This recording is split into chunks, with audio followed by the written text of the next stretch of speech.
Ah, Jurassic Park. Jurassic World pour les plus jeunes d'entre vous, mais Jurassic Park reste le meilleur. Ah, les dinosaures, mammouths, smilodons et autres créatures préhistoriques. Bref, ce passé qui nous fera toujours rêver et qui restera toujours aussi passionnant et fascinant. Ce serait trop cool d'en voir en vrai, hein. Faire ce qu'on appelle de la désextinction. Mais est-il possible de le faire? Et c'est ce qu'on va voir aujourd'hui.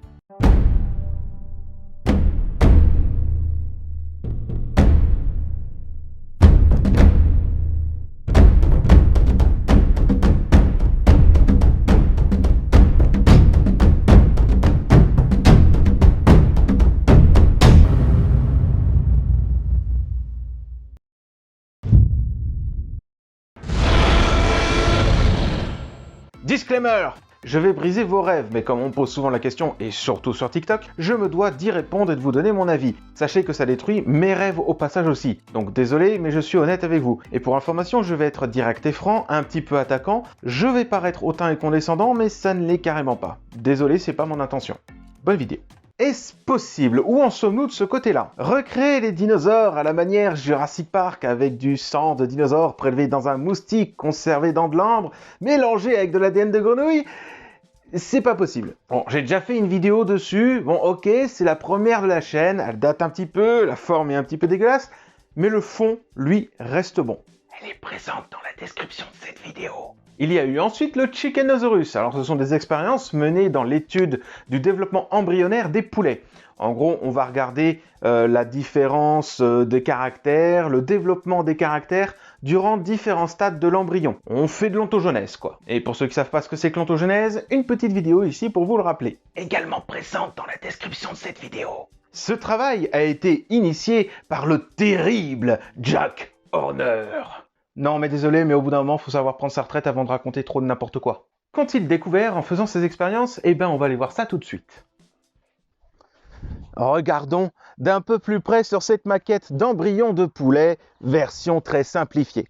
En observant et en disséquant des embryons de poulet, ils ont constaté que la queue poussait naturellement. Les vertèbres étaient indépendantes les unes des autres. Mais sous action d'un gène, au cours de la croissance de l'embryon, les vertèbres vont fusionner en partie pour donner une sorte de coccyx qu'on appelle un pygostyle, mot compte triple au Scrabble. Sur les membres antérieurs, ils ont constaté que les doigts étaient défusionnés, ils étaient indépendants les uns des autres et portaient des sortes de pseudogriffes. Mais sous l'action d'un gène, encore une fois au cours de la croissance de l'embryon, les doigts se fusionnent et les griffes sont perdues pour donner l'aile caractéristique des oiseaux qu'on connaît. Troisième observation, ils ont vu qu'il y avait également très tôt dans le développement des dents dans le bec de l'embryon. Mais encore une fois, sous l'action d'un gène et au cours de la croissance de l'embryon, les dents sont perdues pour laisser la place à un bec. Ces expériences montrent que le matériel génétique ancestral est conservé, mais que du matériel génétique nouveau les empêche d'agir. Pour ces trois caractères-là en tout cas. D'un point de vue évolutif, c'est une énorme découverte. Vous imaginez même pas le fait que du matériel génétique ancestral soit conservé, mais que du matériel génétique nouveau l'empêche d'agir, mais c'est complètement dingue! Même si ça se passe pas comme ça pour chaque caractère, il y a d'autres phénomènes évolutifs qui rentrent en jeu. Et qu'est-ce que certains chercheurs en ont fait? On va trouver les gènes nouveaux inhibiteurs et les inhiber pour qu'ils n'agissent plus. Inhiber des gènes inhibiteurs. Ouais, du coup on va pouvoir recréer du dinosaure de cette façon. Vont-ils réussir en faisant régresser l'embryon de poulet jusqu'à des stades ancestraux afin d'obtenir, par exemple, c'est des exemples qui prennent souvent, Velociraptor ou Compsognathus? Eh bien, non. Ils n'ont pour l'instant réussi qu'à identifier ces trois gènes pour ces trois caractères-là, et pas les autres. Ce qui fait qu'un Velociraptor est un Velociraptor ou un Compsognathus, c'est bien plus que des dents dans le bec, des doigts défusionnés griffus et une longue queue. Ils en sont encore très très loin. Et même s'ils arrivaient à changer tout le squelette pour qu'il ressemble au squelette fossile, bon déjà c'est hyper interprétatif parce que tous les squelettes sont remontés et du coup il y a une légère interprétation derrière, mais ensuite, Tu fais comment pour les organes internes, dont on n'a aucune idée de la composition, de la longueur et de l'arrangement dans le corps? Parce que dans les fossiles, tout ce que tu retrouves, ce sont les parties dures, les os et les dents. Les organes internes, c'est vraiment très rare d'en retrouver des fragments. Alors les retrouver complets, tu peux pas savoir. Donc ça ira forcément droit dans le mur comme expérience. Et si vous pensez que ça s'arrange tout seul dans le corps par les lois de la nature, la magie ou même l'extra-génétique, non. C'est beaucoup plus compliqué que ça, c'est aussi des gènes qui vont coder les organes internes. Donc par conséquent, il faut aussi les modifier. Autre chose aussi, si c'est le Velociraptor ou le Compsognathus comme modèle de base pour recréer un dinosaure nonavien à partir du poulet, il y a un gros problème. Les oiseaux existaient déjà à leur époque. Velociraptor date du Crétacé, il est récent, relativement récent. Les oiseaux remontent à Archaeopteryx, milieu jurassique, et Compsognathus aussi. Donc, en gros, il faudrait faire régresser l'embryon de poulet jusqu'à un ancêtre commun théorique, dont on n'a aucune idée de la composition physique et morphologique, et le refaire évoluer vers le Velociraptor ou le Compsognathus. Ce qui est bien sûr impossible. Mais le truc dans tout ça, c'est que des gens sont payés pour faire revenir les dinosaures non-aviens par cette méthode. Mais le pire, c'est que les gens qui travaillent dessus le disent eux-mêmes que ça ira droit dans le mur, qu'ils seront tôt ou tard dans une impasse. On aurait du mal à reconstruire leur anatomie entière. C'est trop complexe. Il faudrait qu'on ait décodé tous les génomes des dinosaures. Ils sont donc payés pour quelque chose qu'ils n'arriveront pas à faire. Ils sont donc payés pour rien. Ah, mais les États-Unis, ils aiment jeter de l'argent par les fenêtres, Et peu importe ce que vous emploierez comme méthode, quand on dit ADN, on pense à une seule molécule, et c'est un tort. Parce qu'il faudrait prendre la carte génétique totale de l'animal, ce qu'on appelle un génome. Et sa carte génétique, c'est l'ensemble de ses chromosomes.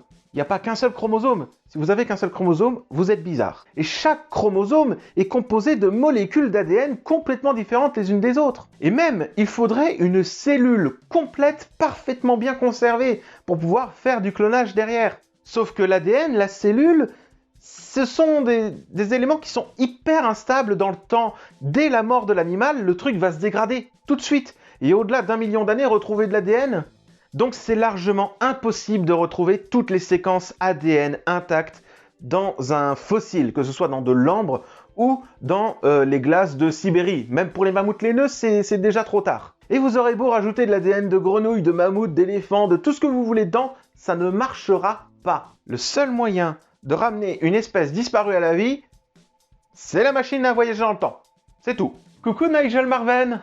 Alors dernièrement, il y a également quelque chose qui fait le buzz sur Internet. C'est Elon Musk qui s'est mis en tête de penser qu'on pourrait peut-être faire revivre des dinosaures. Alors, ce n'est pas Elon Musk qui l'a annoncé dernièrement, c'est un de ses collaborateurs, cofondateur de la société Neuralink, à savoir Max Hodak, sur Twitter. Enfin si, il y a bien Elon Musk qui l'a annoncé qu'il allait réaliser son rêve d'enfance à recréer Jurassic Park en 2025 sur une île du Costa Rica, etc.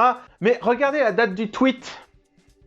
Le 1er avril 2020. Si vous prenez ça au sérieux, c'est que vous manquez d'humour, Alors, qui sont ces gens, Elon Musk et Max Hodak? Alors, en bref, Elon Musk est le PDG de la société SpaceX, entreprise spécialisée dans l'aéronautique et le vol spatial. Il est aussi directeur général de Tesla, entreprise de construction d'automobiles électriques. C'est l'une ou la plus grosse fortune du monde, rien que ça. Max Hodak est le président cofondateur de l'entreprise Neuralink, une société de nanobiotechnologie développant une interface cerveau-ordinateur implantable pour connecter les humains et les ordinateurs. En gros, la puce 5G dans les pastilles anti-vomitives de McDo, c'est lui, voilà.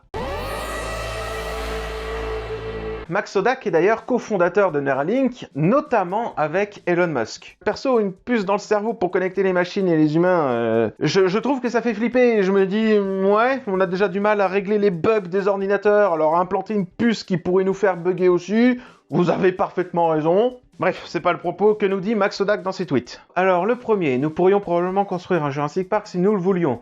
Ce ne seraient pas des dinosaures génétiquement authentiques, mais peut-être 15 ans d'élevage et d'ingénierie pour obtenir de nouvelles espèces super exotiques. Le second tweet, la biodiversité anti-fragilité est certainement précieuse, la conservation est importante et logique. Ben oui, tout à fait. Mais pourquoi s'arrête-t-on là? Oula, ça pue. pourquoi n'essayons-nous pas plus intentionnellement de générer une nouvelle diversité? Bon alors, ce ne seraient pas des dinosaures génétiquement authentiques, bah vous pouvez les garder. Voilà. Ce que veut le public, c'est des dinosaures génétiquement authentiques, hein, c'est des trucs vrais, ce qui n'arrivera pas du coup. Et si vous pensez que Jurassic Park c'est du vrai, ben en fait ils sont déjà génétiquement modifiés avec de la grenouille, donc c'est pas des vrais dinosaures. Ah! Mais en tout cas, les 10 à 11 000 espèces de dinosaures actuelles, personnellement, me suffisent amplement, je les connais même pas tous. Et vous voulez créer d'autres dinosaures, pas génétiquement authentiques en plus. Et vous espérez réussir ça en 15 ans? Ah, je sais bien que l'espoir fait vivre, mais quand même, c'est un petit peu optimiste, hein. Et je me demande comment, avec quel matériel génétique vous allez y arriver? Non, donc arrêtez de rêver et restez dans vos puces 5G du cerveau, là. Et réglez les putains de bugs. La biodiversité est précieuse, donc recréons des dinosaures. C'est quoi cet argument moisi? C'est débile. On n'arrive pas à conserver nos espèces actuelles, alors on en recrée d'autres? Donc au lieu d'investir et de perdre du temps dans des entreprises pour recloner des espèces disparues naturellement, faites la même chose mais essayez de conserver les espèces actuelles. Investissez dans l'environnement, essayez de trouver des solutions plus propres pour réduire notre impact dessus. Enfin, je sais pas, ça me semble logique. Donc, commencez avec la biodiversité actuelle et les environnements actuels, et après, on pourra peut-être en discuter, mais pas avant. En bref, non, ce n'est pas parce que vous êtes pété de thunes et que vous êtes à la pointe de la technologie, bla bla bla. I don't say bla bla bla.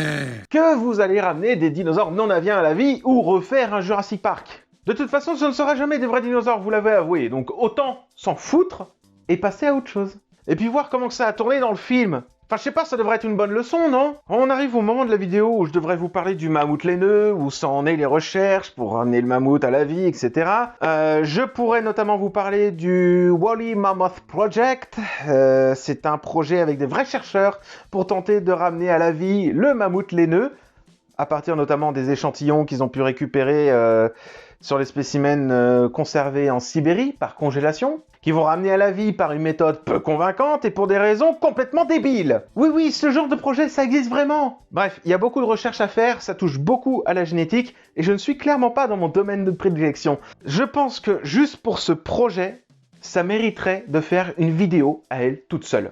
Mais vraiment, si on veut vraiment traiter la génétique, si on veut traiter l'aspect éthique et les raisons qu'il donne et compagnie qui sont totalement absurdes, ouais, ça mérite bien une vidéo de 20 minutes. Et ce serait peut-être l'occasion de faire des featuring avec des gens. Pour les TikTokers qui se posaient la question, non, on ne peut pas ressusciter le mégalodon. On n'a pas de matériel génétique dans les fossiles, ou trop peu. J'imagine qu'on peut retrouver, comme dans les os de T-Rex vieux de 68 millions d'années, des traces de protéines. Hein, ça a déjà été fait, mais de l'ADN au total, non, hein, c'est pas possible. Et on n'a pas de descendants, donc c'est fichu. Voilà, oubliez le mégalodon, il est mort, c'est fini. Bon après, c'est pas vraiment la question qui m'intéresse aujourd'hui. Ouais, j'aimerais bien traiter un autre aspect dans cette vidéo. La vraie question n'est pas « peut-on le faire ?» mais « doit-on le faire ?» Et j'aimerais qu'on réfléchisse ensemble là-dessus. On doit se poser des questions, parce que la science est faite de questions, toujours de questions. Si vous avez une réponse à une question, elle vous amène indubitablement à une autre question. La question qu'on doit se poser ici, c'est « qu'en est-il de l'éthique ?» Par exemple, pour Chickenosaurus, la découverte a beau être énorme pour l'évolution, il n'en reste pas moins qu'il a fallu sacrifier des centaines et des centaines de poussins pour y parvenir, qui continuent à être sacrifiés encore aujourd'hui pour essayer de faire régresser l'embryon de poulet, tout en sachant qu'on n'y arrivera pas. Ah, c'est éthique, hein? Et Horner a beau dire dans ses conférences TEDx qu'ils le feront pas à cause de l'éthique, bon, déjà, ce que vous avez découvert n'était déjà pas très éthique en soi, mais de toute façon, si ce n'est pas vous, Horner, ce sera d'autres labos qui le feront à votre place, de toute manière. Donc ça reviendra au même. Concernant les mammouths laineux, est-ce que déjà on peut se préoccuper des éléphants qu'on a aujourd'hui, qu'on a du mal à conserver aussi? Il n'existe plus que 3 espèces de proboscidiens vivantes aujourd'hui. Je peux vous les citer de tête, y a pas de problème. Éléphants des savanes d'Afrique, éléphants des forêts d'Afrique, éléphants d'Asie. C'est les 3 seuls qui existent, sur une grosse lignée évolutive. Petite vidéo d'ailleurs de Simplex sur les proboscidiens qui pourrait vous intéresser. Et vous vous rendrez compte à quel point le groupe était hyper diversifié. Aujourd'hui, nous avons la chance de côtoyer une des plus grandes lignées qui ait jamais foulé le sol de notre planète. Et on est en train de les détruire. Donc d'abord se charger de la protection des éléphants actuels, et ensuite on peut peut-être envisager pour le mammouth laineux. Enfin je sais pas, moi ça me semble la priorité. Enfin je sais pas si le commerce de l'ivoire ça vous parle, mais c'est encore un fléau parmi les éléphants aujourd'hui. Que va-t-il arriver en plus aux mères porteuses des embryons de mammouth laineux? Combien seront sacrifiés pour arriver à une naissance viable? Et puis je ne peux m'empêcher de vous montrer un article paru sur National Geographic, écrit par Simon Warral le 10 juillet 2019, interviewant Ben Mezrich. Ben Mezrich est auteur d'un livre qui s'affiche ici.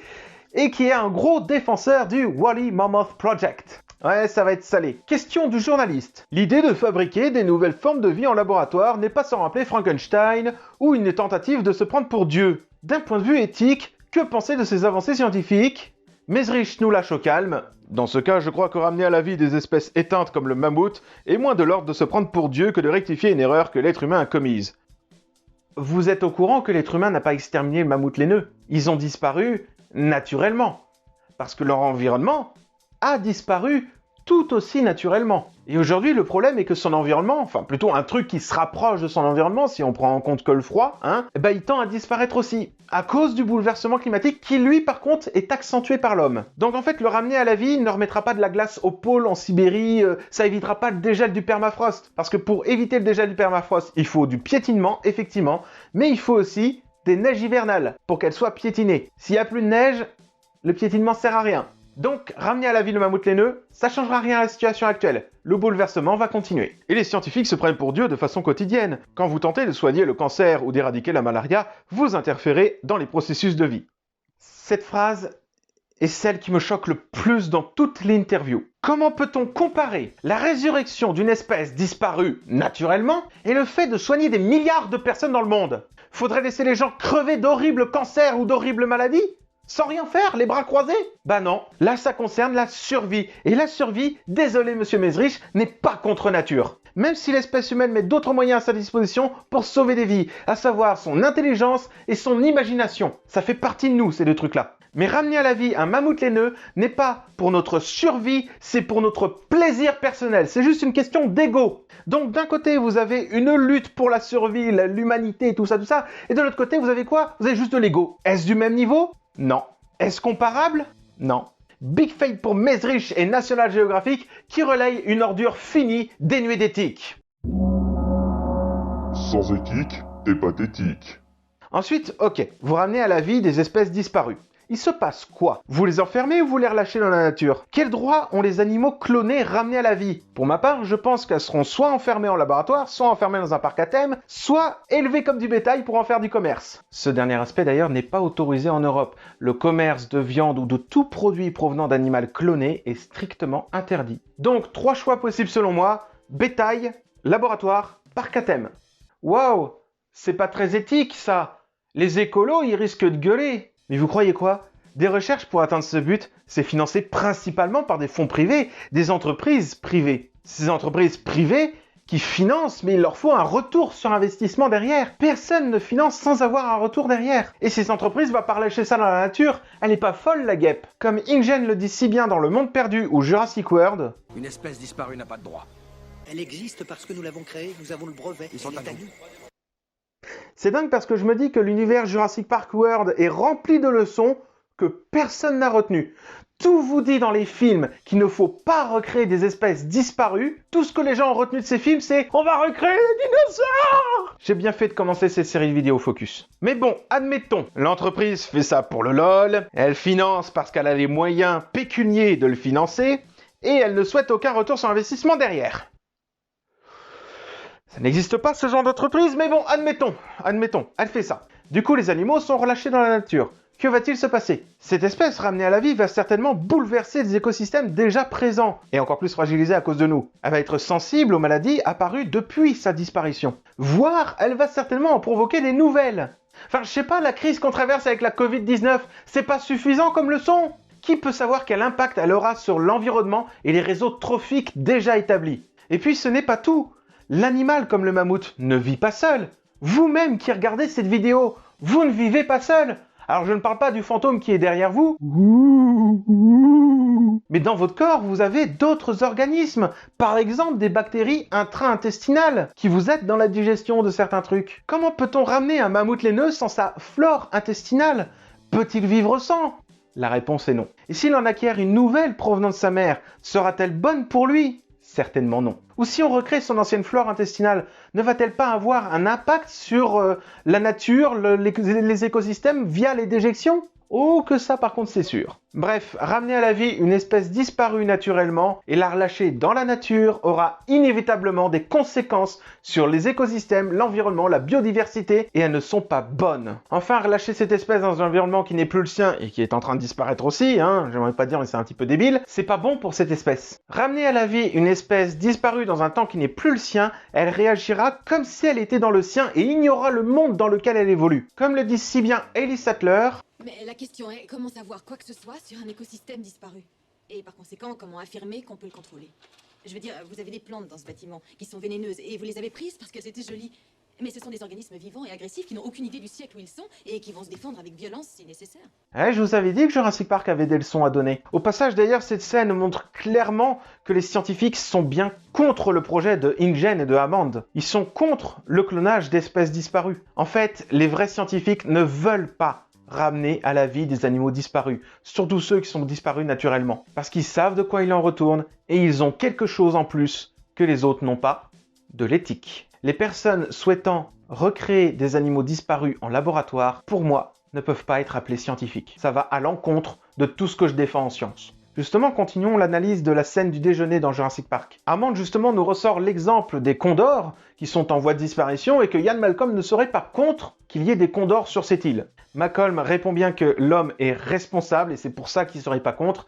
En revanche, les dinosaures non aviens ont eu leur chance. C'est la nature elle-même qui les a fait disparaître. Et justement, on peut se poser la question, est-il bon de ramener une espèce disparue par notre faute? Et je n'inclus pas les mammouths laineux. N'en déplaise à Mesrich, ils n'ont pas disparu à cause de nous. Non, autant le dire, pour une fois, on n'est pas responsable. Faut le souligner. Donc, ça pourrait être bon pour l'éthique, vous savez, soulager un peu notre conscience, d'avoir fait disparaître des espèces, tout ça. Bon, cette espèce a disparu à cause de nous. Ok, mais à cause de quoi exactement? Parce que oui, l'être humain excelle dans une chose, c'est qu'il peut faire disparaître des espèces de manière différente. Le braconnage, qui persiste toujours actuellement, la déforestation, qui persiste toujours actuellement, la pollution, qui persiste toujours actuellement, la surpêche, qui persiste toujours actuellement, ou le bouleversement de l'environnement, qui persiste toujours actuellement. Donc ramener à la vie une espèce disparue par notre faute ou non, serait la condamner à mort. Il faut d'abord changer nos habitudes, réduire notre impact sur cette planète, pour ensuite envisager et financer ce genre de pratique. Sinon, désextinction deviendra réextinction. Et ce serait d'autant pire pour notre culpabilité. Donc désolé d'avoir brisé vos rêves, mais ce sont aussi les miens que je brise. Qu'est-ce que je ferais pour revoir la faune des félins de nouveaux vivants? Juste même mon préféré de l'époque, le mégalodon. Même si je me dis que ce serait un vrai désastre écologique. Ou même les plus grandes créatures terrestres de tous les temps, comme Girafe à Titan ou le Brachiosaure, ou même les arthropodes géants du Carbonifère, ou même les lépidophytes géantes du Carbonifère. Mais ce serait un rêve devenu réalité. Mais ce ne serait pas bien. Je me dis que ces rêves doivent rester ce qu'ils sont, des rêves. Le passé doit rester le passé, et il faut penser à l'avenir maintenant, plus que jamais. Et c'est un paléontologue, quelqu'un qui travaille sur le passé, qui vous dit ça.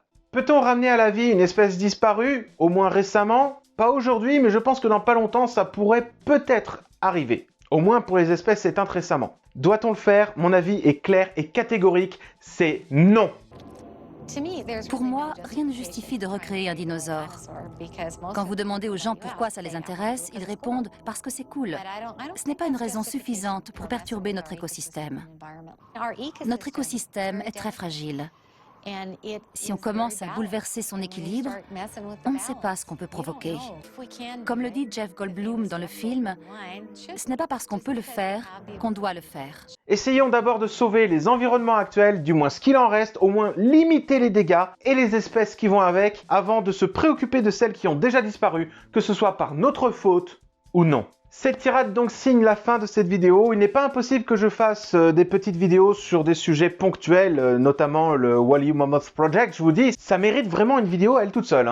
Donc j'espère que ça vous aura plu malgré l'aspect un peu moralisateur de la chose. Je remercie au passage le caméo de la vidéo, à savoir Karchan Ossif. Allez voir son contenu et abonnez-vous à sa chaîne, croyez-moi, ça vaut le coup d'œil. N'hésitez pas non plus à aller voir la vidéo de Cédric Jurassic sur le sujet, le lien est en description de cette vidéo, ainsi que la vidéo sur le même sujet de Paléogie. Donc si jamais ça vous a plu, pouce d'iguanodon, commentaire, partage, c'est bon pour le référencement de la chaîne. Et si vous voulez manquer aucune autre vidéo, évidemment, abonnez-vous à la chaîne si ce n'est pas déjà fait. Et également, suivez-moi sur les différents réseaux sociaux, Facebook, Instagram, Twitter, Twitch et TikTok. Moi, je vous dis à la prochaine, que l'évolution soit avec vous.